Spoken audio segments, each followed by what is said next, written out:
नमस्कार, प्रदेश तक में आपका स्वागत है। मैं हूं इल्मान खान। मोहन यादव सरकार में, शिवराज सरकार में कद्दावर मंत्री रहे कई नेताओं को भी जगह नहीं मिल पाई है। मध्य प्रदेश में नई सरकार बनने के साथ ही मंत्रिमंडल का विस्तार हुआ, जिसमें 28 विधायकों ने मंत्री पद की शपथ ली है, जिसमें से 18 विधायकों को कैबिनेट मिनिस्टर बनाया गया है, तो 6 को राज्य मंत्री स्वतंत्र प्रभार और 4 को राज्य मंत्री बनाया गया है। लेकिन उनमें उन नेताओं को जगह नहीं मिल पाई है जो शिवराज सरकार में कद्दावर मंत्री होते थे। इसमें सबसे पहला नाम है 9 बार के विधायक दिग्गज नेता गोपाल भार्गव का।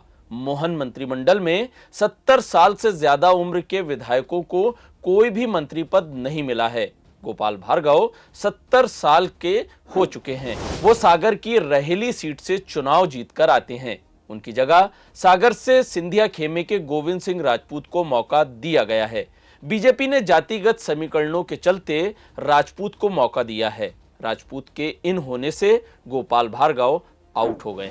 इसी तरह भूपेंद्र सिंह की गिनती भी बीजेपी के कद्दावर नेता और शिवराज सिंह चौहान के करीबी मंत्रियों में होती थी। वे खुरई विधानसभा सीट से विधायक हैं। बताया जा रहा है कि भूपेंद्र सिंह की पार्टी के ही दूसरे नेताओं से अनबन और लड़ाई की वजह से कैबिनेट में जगह नहीं बन पाई है। साथ ही गोविंद सिंह राजपूत को समीकरण में बैठाने के बाद भूपेंद्र सिंह जातिगत और क्षेत्रीय दोनों समीकरणों से बाहर हो गए, इसीलिए इनको भी मंत्री बनने का मौका नहीं मिल पाया है। बीजेपी के सांची से विधायक डॉक्टर प्रभुराम चौधरी कांग्रेस छोड़कर बीजेपी में शामिल हुए थे, लेकिन यहां आने के बाद मंत्री पद पर रहते हुए इनका प्रदर्शन बहुत अच्छा नहीं रहा। इसकी वजह से पार्टी ने चौधरी साहब से भी किनारा कर लिया। ब्रजेंद्र सिंह यादव को भी जातिगत समीकरणों के चलते ही अपनी मंत्री पद की कुर्सी गंवानी पड़ी। वो यादव समाज से आते हैं और ओबीसी वर्ग से हैं। इसी से ही सीएम यादव और कृष्णा गौर भी आती हैं। इसकी वजह से उन्हें बाहर होना पड़ा। कुछ ऐसा ही हाल रहा विधायक उषा ठाकुर का। एक तो पहले ही मंत्री पद पर रहते हुए विधायक उषा ठाकुर का विभागीय काम बहुत प्रभावित करने वाला नहीं था। दूसरा, यहां से कैलाश विजयवर्गीय और तुलसी सिलावट को मंत्री बनाए जाने के बाद से वो क्षेत्रीय समीकरण में फिट नहीं बैठ पाई।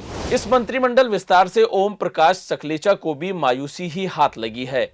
मालवा निमाड़ अंचल से पहले ही बड़ी तादाद में मंत्री बना दिए गए थे। एक और मंत्री बना दिया जाता तो क्षेत्रीय समीकरण बिगड़ सकता था, जिसके चलते ओम प्रकाश सकलेचा को मौका नहीं मिला है।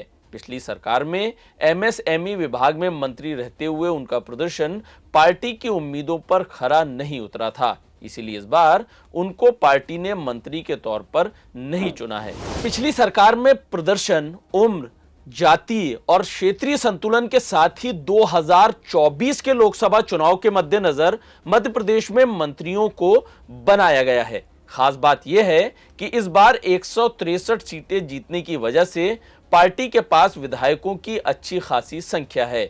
वहीं मंत्रिमंडल में स्थान सीमित हैं। ऊपर से शिवराज सिंह चौहान के साथ करीबी भी इन नेताओं को भारी पड़ गई है। देश दुनिया की तमाम खबरों को देखने के लिए प्रदेश तक को सब्सक्राइब करिए, वीडियो को लाइक करिए, कमेंट करिए। हमारे फेसबुक पेज को भी आप फॉलो कर सकते हैं। इंस्टाग्राम पर भी हमें आप लाइक कर सकते हैं।